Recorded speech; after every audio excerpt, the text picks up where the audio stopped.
a professor of geography in the College of Earth, Ocean, and Atmospheric Sciences at Oregon State University in the U.S.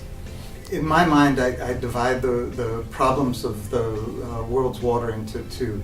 On the one hand, there's the crisis. There's the actual lack of a safe, stable supply of water resources for about half of the world's population. And this leads to untold devastation, to death, to destruction, ecosystem devastation.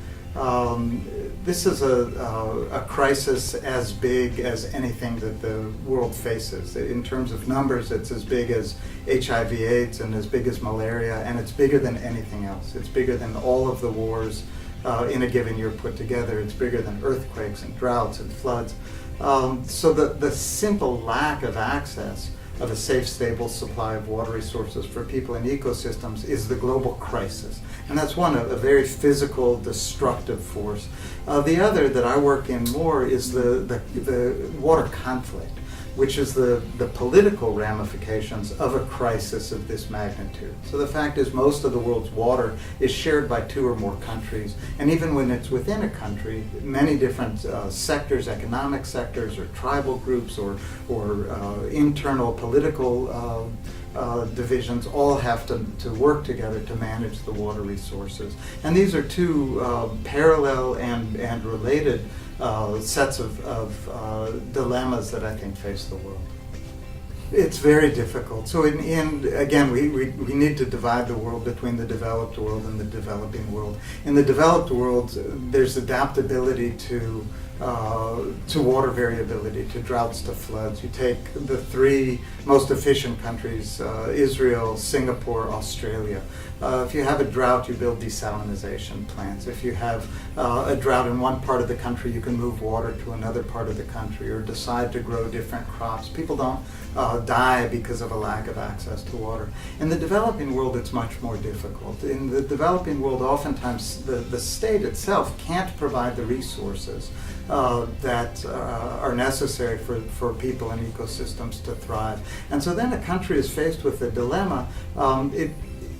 It's posed often as if it were efficient government management versus greedy capitalist corporations, and oftentimes it's not. It's inefficient or no management or no water versus companies that are willing to fill the gap if they see some profit in it. Most companies are in it for the profit.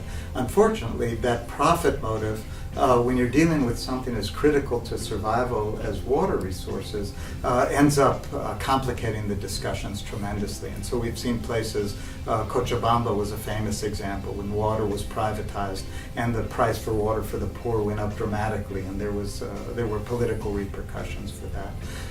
But I'm hopeful that a number of corporations also see it as their civic duty to participate. Certainly the ones that use water, the Coca-Colas, the Pepsi-Colas, the Starbucks, these are the corporations that have a vested interest in making sure that there's continued access to safe, stable water. I think in general it would be wonderful if governments were able to provide the services that governments are supposed to provide. Again, in the developing world, oftentimes they can't. They don't have the capacity. They don't have the infrastructure, and they're not able to. And we see the devastation. Most of the devastation of the world's water crisis is in the developing world. And so if there is no capacity at the state level, or in some governments if it's corrupt capacity, you're faced with a real dilemma whether to provide nothing or to look towards private capital to help fill that gap. Again, one hopes that the public pressure will make sure that whatever private capital fills that need will be done in an ethical manner. I think the Pope has a tremendous role to play, and the Church in general has a tremendous role to play, not just for the 1.2 billion Catholics in the world.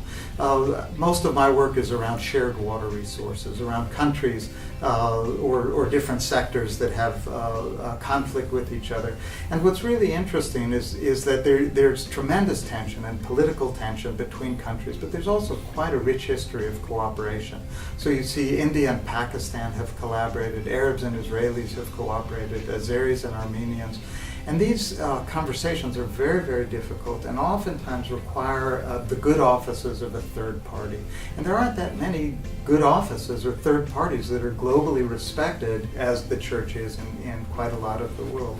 So if you have two countries in Latin America, for example, who have a conflict over water resources, and there are several examples of that, the church is a player, a potential mediator on both sides, in both countries. And I think particularly this Pope is well respected in the environmental community and the NGO community around the world, even outside of the church, that he can offer his, not only his ethical message, but the good offices of the Vatican and of the church as a mediator, as a facilitator, as somebody who can elevate the conversation beyond the purely technical and bring even the spiritual dimension into the conversation, which is so sorely necessary. I think there are two sets of actions depending on which set of problems we're looking at. So the water crisis, the lack of water for people and ecosystems, is a lack of resources and political will. And it's primarily or almost exclusively in the developing world. So that's, I think, a responsibility, an ethical responsibility of the developed world, simply to help. And these are the goals of what were the Millennial Development Goals, now are the Sustainable Development Goals, precisely to help provide the resources, help provide the technology, and help provide the political will to help provide water for people and the environment. The other is on the political side, and I think as water gets scarcer and scarcer and more critical in very tense parts of the world, we need the good offices of the World Bank, of the United Nations, of the Vatican, of people who can help bring people together, not only to educate the world, and policymakers as a whole, the critical nature of water underlying quite a lot of the world's crises, but also to provide the impetus and the resources to help resolve their issues where they can. In the developed world, primarily in the West, we went through what we call the Enlightenment, where we separated rationality from spirituality. And I think quite a lot of the crises that we're faced today are precisely because we deal purely in the rational world, purely in the measurable and the technical and we think we can solve problems like as big as the water problem purely from a technical, measurable, rational place. And I don't think that's true. If I had a wish, it would be for us to be able to reunite those worlds, the world of rationality and spirituality, to have the kinds of conversations at an elevated level that we really need to have in order to appreciate the magnitude and scope of these problems, but also to see the hope and vision of the solutions.